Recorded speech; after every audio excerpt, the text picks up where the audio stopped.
Sorry, dude. Okay. Okay, we're doing it? Yeah. Ready? Yeah. Everybody? 1, 2, 3.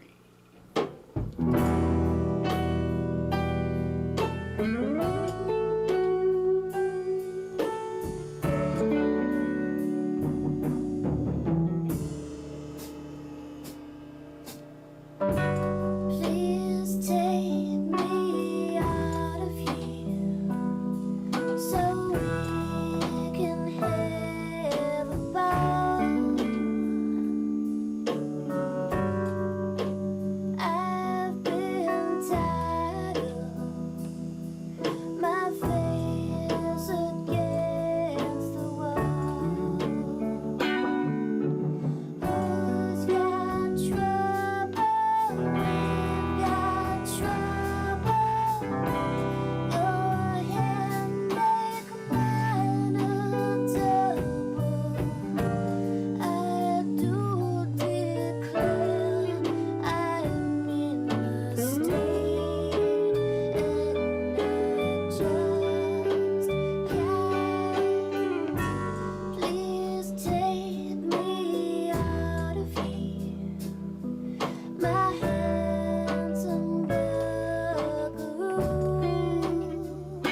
making you Godspeed. We're making KCRW happy? Mm-hmm. Okay. I want to come back. No, we sit. All right. So, first of all, I was looking at on their website, they call it, because we were just talking about this actually with the Moody stuff, Melancholy with Surprises was how they kind of That's nice. termed your music. Yeah, we get a lot of interesting descriptions. That's for sure. What did people first say about your music when people first started hearing it?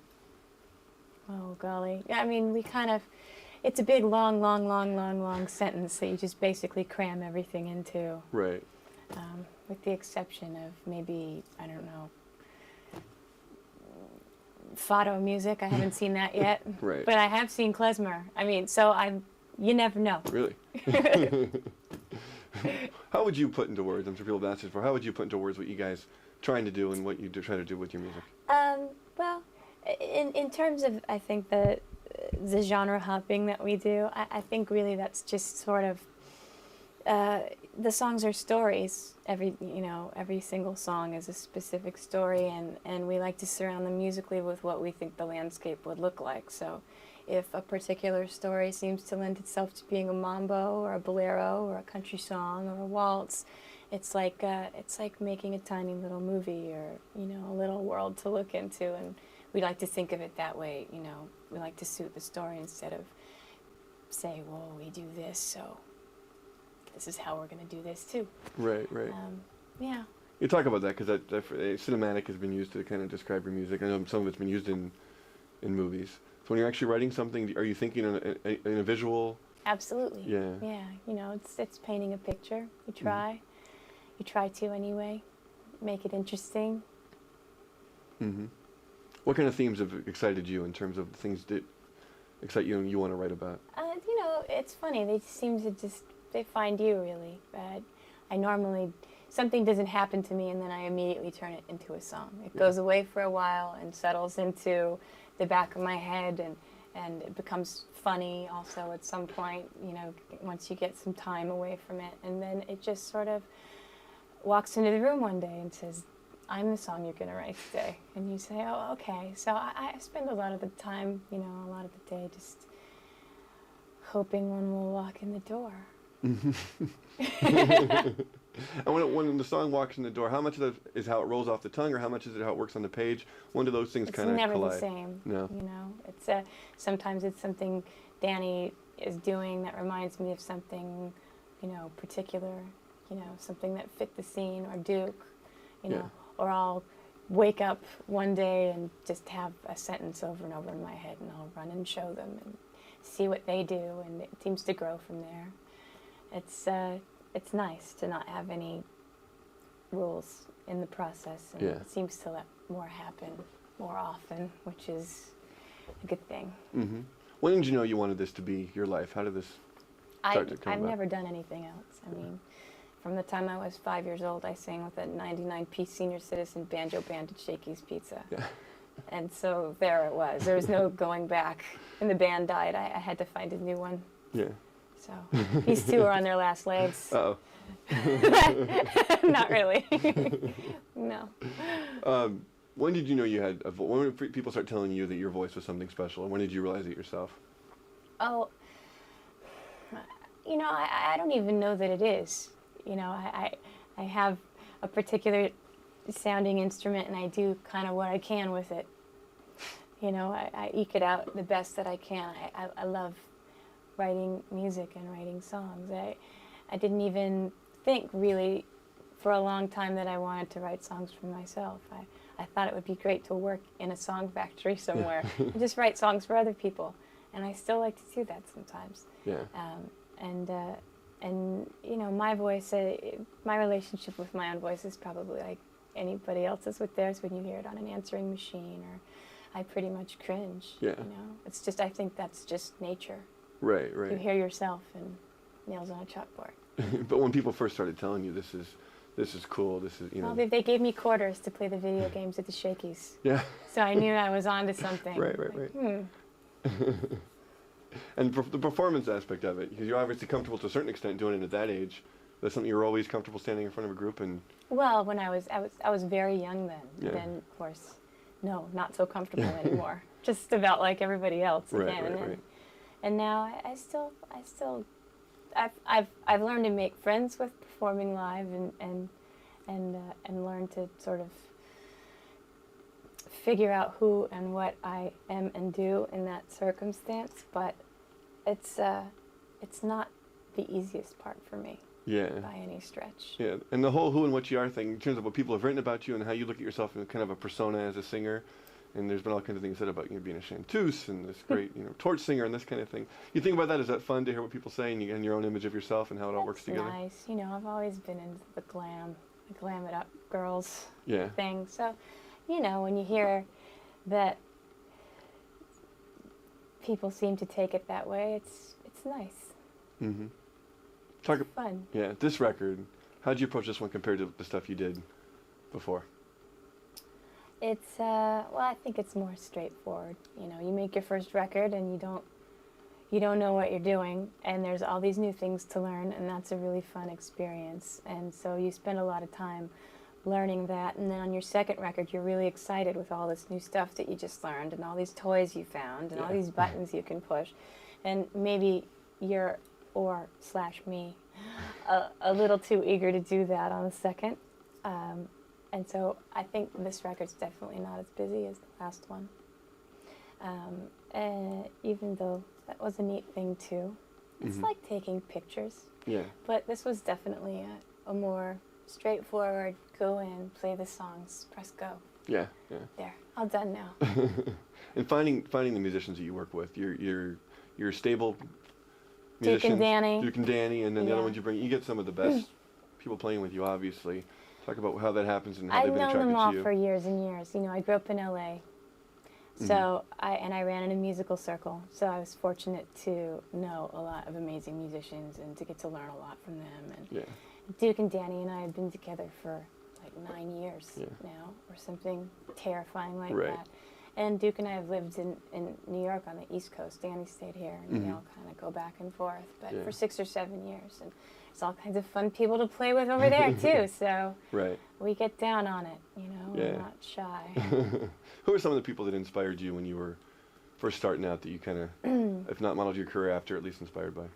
Well, Louis Armstrong, Judy Garland, Marilyn Monroe. Dr. Seuss, Leonard Cohen, Muhammad Ali. There's a good cross section there. And those are amazing kind of influences for ultimately it's a pop record, you can say, a certain. Yeah, sure. So talk about how unique that is to have those influences in your music and have that kind of, it gets radio play and you do well, relatively. Just how special that is to have all that filter into what people get to hear. God, I don't know. I don't know. I love my music, and I love my jazz and my country, and it's I could listen to it all day. The Staples singers, you could go on and on and on. I could never leave my house. I could stay in my room 24 hours a day and play records all the time and be happy as a little clam. Really. Right. But it's nice to have such great teachers and such great things to listen to.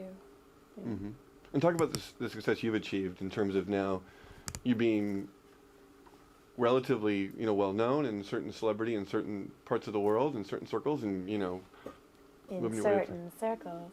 You know what I mean. You're doing well here, and you guys have been huge in Europe. And what's that like? How as you guys have grown in kind of success and celebrity over the years? I don't notice it very much. When we're touring, when we're out, and you kind of do, but then you go home. And we live in the country. And it's just me and the dogs and the trees, and my man in my kitchen and my garden, and I, go to the store and cook dinner. And come home, and Duke comes over, and we sit and we play some songs. Our life really hasn't changed that much at all, but it's nice to be able to travel.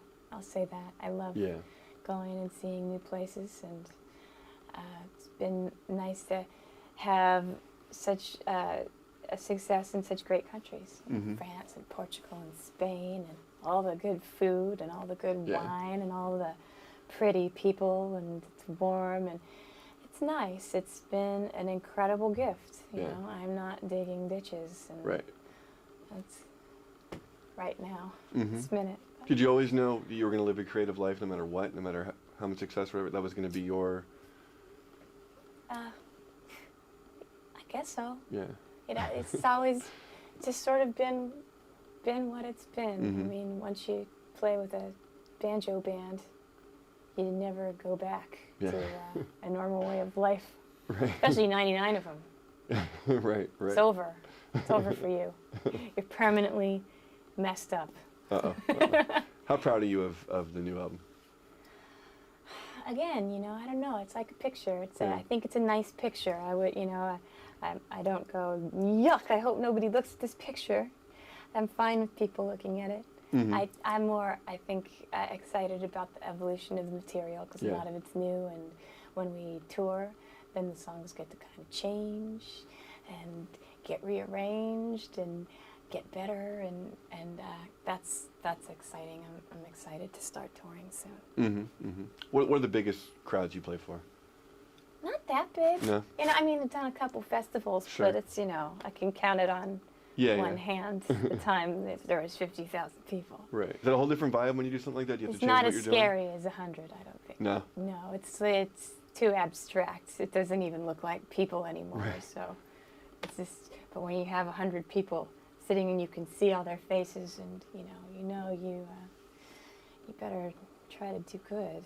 Yeah. If they're actually paying attention. I don't think 50,000 people can actually pay attention to one thing all at the same time. So Right, right. it's a walk in the park. Right. Really. And having your music used in things like Kill Bill, That was nice. too, and probably some other stuff that I'm maybe not even familiar with, but what's that been like, and how has that kind of changed your career at all? I'm a huge Quentin Tarantino fan. I love movies, Yeah. obviously. So that was, Sorry. When you pulled it up, you pulled it sorry. right just a little. now Yeah, you can't hear? I can start that Just being part of that movie. I love Quentin Tarantino. So it was very, very exciting when they actually called my house because I think maybe, I don't know how somebody in his camp got my phone number, but they called and asked if I could use it. So I said, well, here's my publisher's phone number. You Right. call them up. And then the next day my publisher called me and said, guess what I just did? I said, no. I called them. I told them to call you. Right, right. You're not getting credit for that one. No. But that was really neat. Yeah. When you actually saw it for the first time, married to the film? Well, it was used in such a nice way at the end. All of a sudden, this whole other little separate piece. It was extremely flattering, and thank you, Mr. Tarantino. I should go wash your car and vacuum your house and do your dishes for a while, because it was very, very, very sweet. And how excited are you about what this year holds for you with the new album and your plans with the band? I'm just glad we're having a new year. You know, I found 2004 to be kind of a bitch. Can you say that? Yeah, we can Oh, get away with sorry. that. Yeah. So I'm hoping it's lovely. Mm-hmm. Right. Love and peace and all that. Okay, Ambrosia, thank you. This is cool.